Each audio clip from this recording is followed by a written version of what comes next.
কালারটা ভালো লাগছে ওই হানসিকা? হুম হ্যাঁ, হুম বেশি নড়বে না, নড়লে না ডবল কোট পড়ে গেলে দেখতে ভালো লাগে না। এই যে মানে ডবল কোট পড়ে গেল, ভালো লাগবে না দেখতে। ঠিক আছে, বেশ এই পাটা কমপ্লিট। এবার এই পাটা দে, এবারটা কমপ্লিট। পাটাকে বসাতে হবে। 30 বছরের মা কি সুন্দর করলে। মানে 30 বছর মানে হয়ে থেকে নয়, 5 মাইনাস কর, 25 বছরের অভিজ্ঞতা।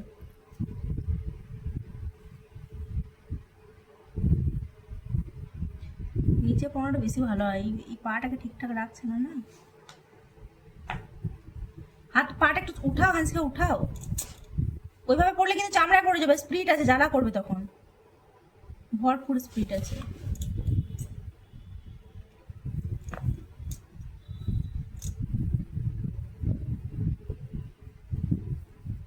পায়ে অনেকদিন স্টে করে নেবে, তোর করবে, তোর তো পড়াশোনা কাজ।